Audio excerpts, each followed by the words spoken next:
Hello my fellow gearheads, it's Gary back with you from Maximum Motors. It is a long weekend here and it is Saturday morning, early August. And I just wanted to jump online and say a massive shout out and thank you to everyone that watched the last video with the bus rodeo, especially my transit peeps. I see you, I appreciate you, you guys are awesome.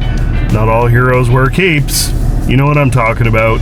Anyways, I just want to say thanks to you guys and to my car crew. I know there was some feedback and I totally get it. You know, wasn't a big fan of that episode, a little bit boring.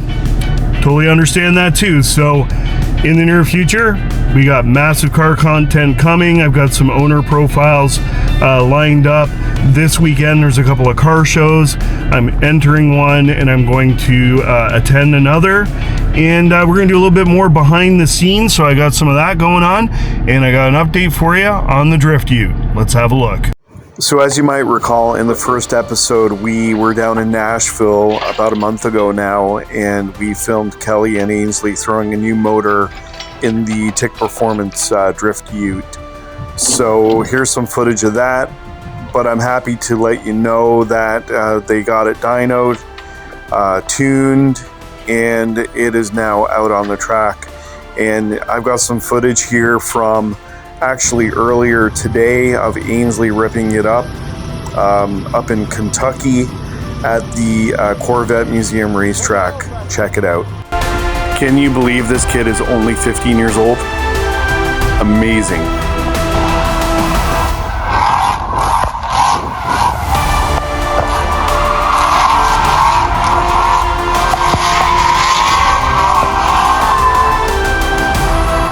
I'm going to put a link in the description of this video for their Facebook page. It's called The Other Guys Motorsports. These guys are truly amazing, and Amanda and I are honored to call them our friends. Now let's get back to the episode. So in this behind the scenes episode of Maximum Motors, one of the things I gotta do today is wash my car. So remember in episode 1, we were talking about car guy living in an apartment.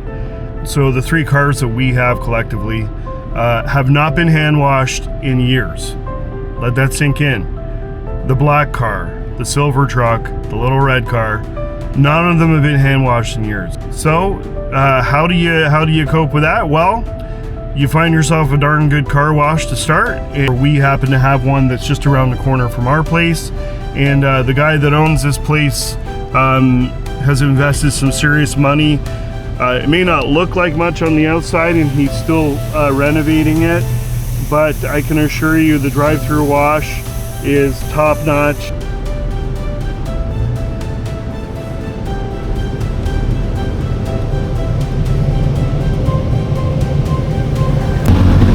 So living up here in the Rust Belt, getting the underbody blaster is super important. And I also get the truck crowned, so the rust proofing company, I get it crowned once a year. The goal with my truck is longevity, so I don't want to buy another truck. I'm going to keep this one. So it's a 2018 Silverado, last year of this body style, 5.3 liter trailer package, 4x4. So it works perfect in the winter for me. And yeah, this is kind of the routine. You get the truck washed, kind of pay attention to the weather. Obviously it's not super cheap anymore to run a vehicle through a car wash. This one, I get the top of the line option, so it's $16. And you know, try to do it when it makes sense, but sometimes your OCD gets you and it's like, I gotta get my truck clean, or I gotta get my car clean, and I know you know what I'm talking about. So it'll go through the air dryer here, but then go back to the storage unit, use some detail spray and fresh microfiber, and just give her a wipe down. Today it's a little bit cooler outside. It's only 26 here, so it's like 80, 85 degrees or whatever Fahrenheit. And the humidity's not too bad, so I'm gonna spend the extra time and clean the wheels and you know, get the truck looking pretty going to town, you know what I'm saying there? How about you? I love that bubblegum smell.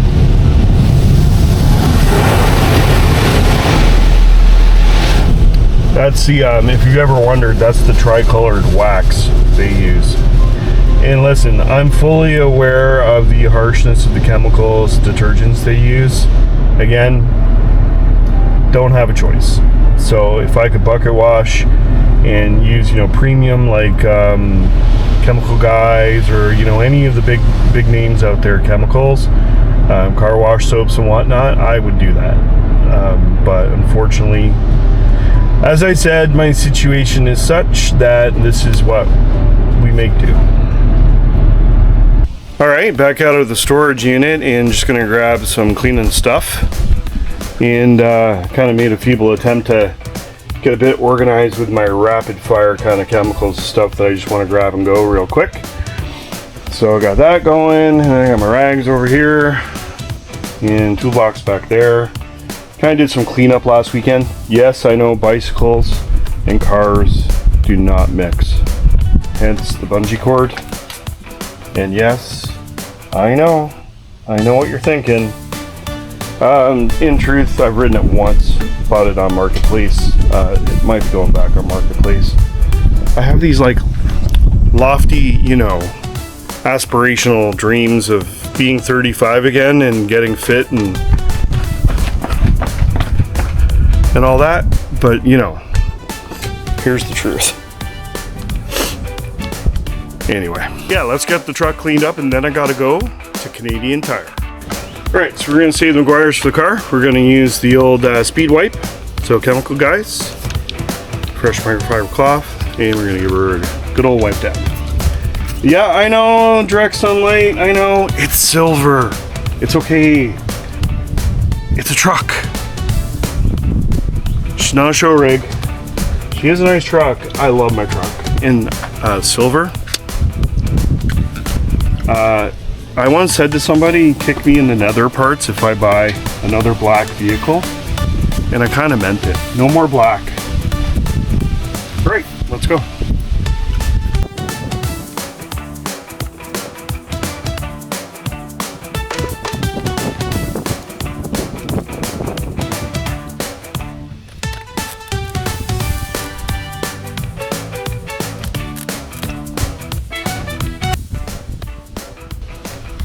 Okay, don't laugh. Short guy trick.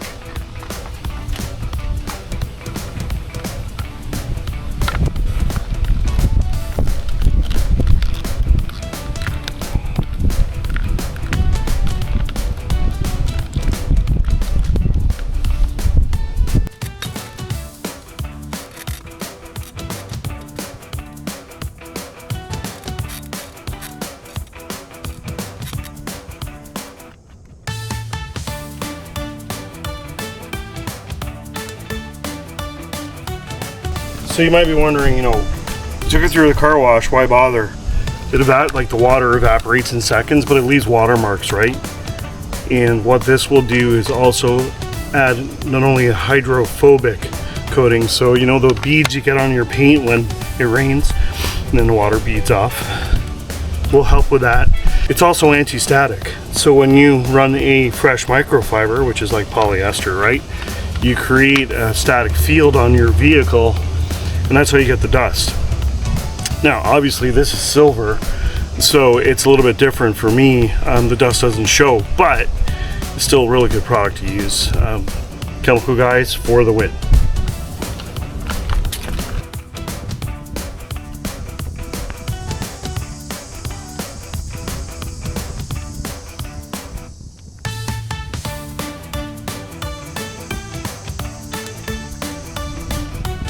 I wanted a Sierra, but that didn't happen. This one was on my buddy's lot and we drove by.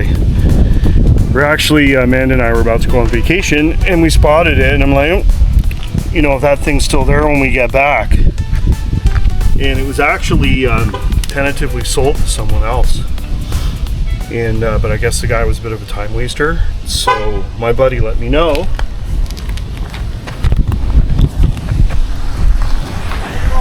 Back up into me. Yeah, no worries. Louis. Trying to be annoying as making Oh, sure you do it. don't worry about it, man. Just vlogging, that's all. Nice. No worries. Huh? What are you vlogging? My YouTube channel. Like tire cleaning or something? No, I do a bit of everything. It's called Maximum Motors with a double X. No, I'm curious. Yeah, it's on YouTube. It's a fledgling channel. It just started last month, but there's some interesting content there, and there's a lot more good stuff coming, so. Nice. Yeah. All right, man. Yeah, check her out, man. Have a good one.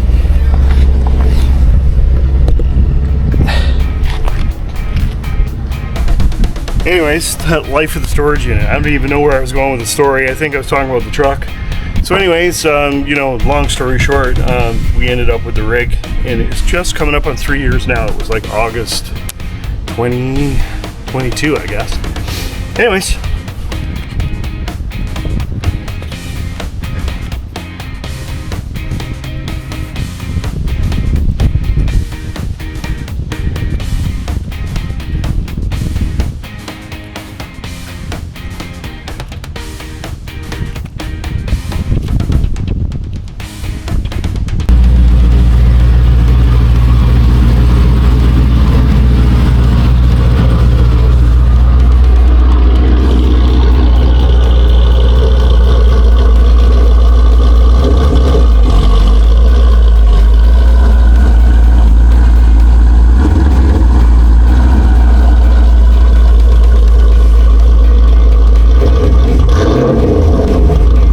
Talk about the wheels on the truck for a second. I get compliments about them all the time. So they're, I think I mentioned previously, they're grid off-road wheels, model GD08. They're no longer made, so they're discontinued. So if something happens to one of mine, I'm screwed.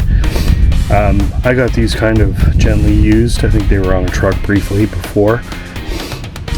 Got them out of a tire shop, out of a place near Toronto. Anyways, I got lots of compliments on them, and so I just wanted to show you those. And yeah, I know, in another episode down the road when I have more time, we'll tackle the running boards.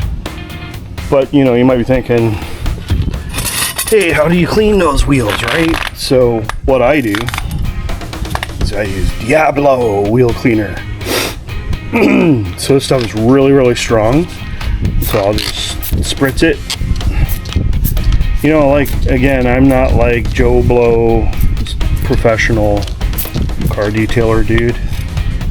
I mean, some people that know me personally are like, oh, he's a, you know, car detail guy. And I appreciate that, but the reality is there's guys out there far superior to me. And this is my own homebrew, so there's Dawn, water, and a little bit of hand sanitizer, like the alcohol-based stuff. So just kind of dilute the old acidic stuff, and then it's just a wipe scenario, right? And then I use Chemical Guys. They have a couple of different tire dressings, so I use the stuff that dries kind of matte. I don't like the extra shiny look, and I certainly don't like tire sling because it makes a mess the sides of your vehicle, right? So that's it, just wipe them down, and then you're ready to rock.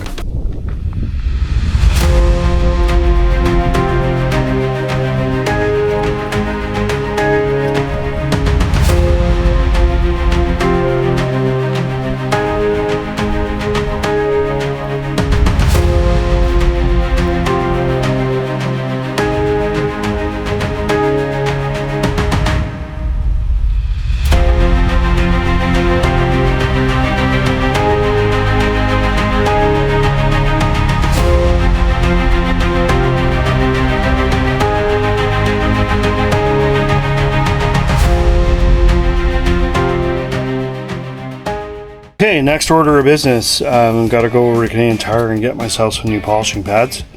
So these are 6-inch Velcro style with the hex on them. As you can see, this one's left the chat. Time for a fresh one. I bought this off of, so here's my little trade secret. I bought this dual action cordless palm polisher with variable speed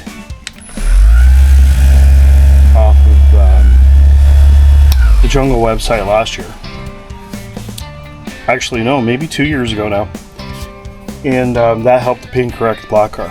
Again, is it a Rupes? Is it some big high dollar machine? Nope. And I'm not knocking anyone who's into that or does that for a living. Obviously, your products are far superior, and I get it. But again, guy on a budget out of a storage unit where I don't really have access to power full time. So, you know, this is what I use. I think it cost me 130 bucks Canadian. Got 2 battery packs. Usually the batteries will last enough to do, like, say the car, I would say most of the car. The truck, probably like half the truck, and the little car that we have would be the whole car. So I'm gonna go to Canadian Tire, get some more of those, and then I'm gonna do the roof, the black car. I'm gonna show you a little bit of that, and then I think on Monday, because I'm off on Monday, it's a holiday, I think on Monday we're gonna do Amanda's car. Remember me talking about the Holden roof racks leaving a mark on your roof? So have a look at this.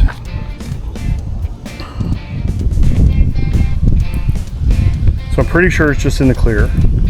Like, you can't, well, right there you can hit it with your nail. But I'm gonna do my best to get them out. But I think a word of caution, obviously the covers come off when the roof rails go in. I would probably just put a bit of vinyl there, like a little sticker, just to protect your paint. So my car, listen, my car is far from perfect. It's not a show queen. Somewhere in between these days, it's not a daily driver either, but you know, it's old and it's the original paint and it's far from perfect. These things look great on camera, right? But the reality is, you know, it is what it is. It's 16 years old at this point.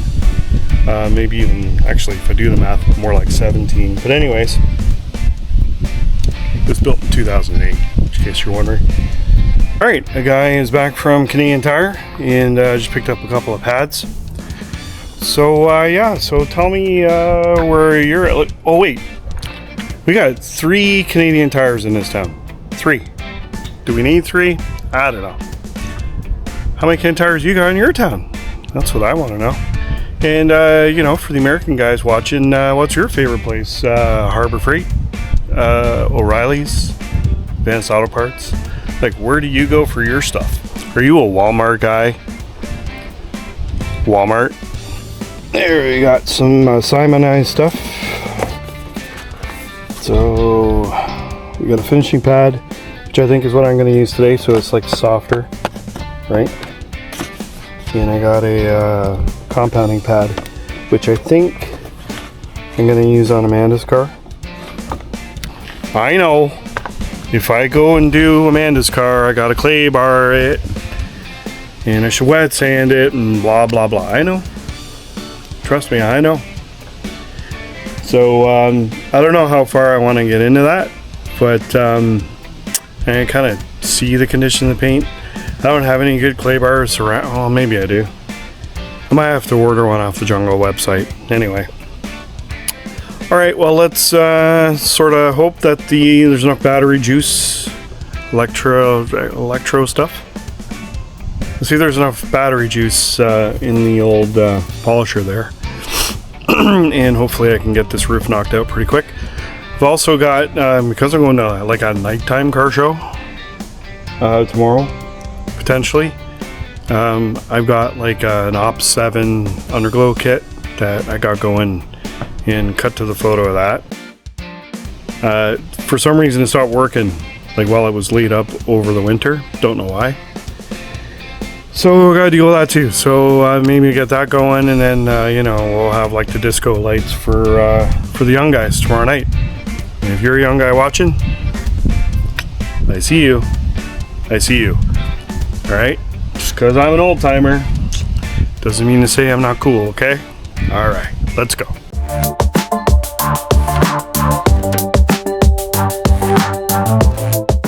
Alright, not even 2 minutes in and there's a wrinkle in my plan. The backing pad that stays attached to the polisher has left the chat. So when you're a car guy and you have a storage unit and you don't have a workshop, you don't have a workbench, well, Silverado tailgate becomes your workbench. So I usually leave the truck up at the front of the facility here, so it's kind of out of the way, off to the side when I take off in the car. So I parked the truck up here after I wiped it all down, looking pretty. But now we need it because it's going to be my workshop. Let's go. All right, so we're in the truck. Just going to move her around facility here and get her situated in the shade appropriately.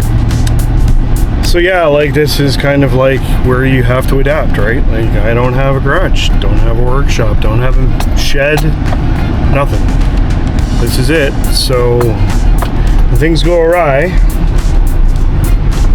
you got to adapt. So by the way, I'm on private property, so you know I can kind of drive around and hold the selfie stick. I think I'm okay with that.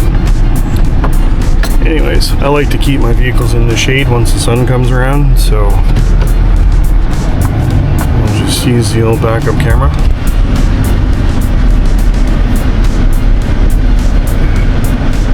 Don't worry, I'm not gonna hit the car. I've done stupider things, I swear.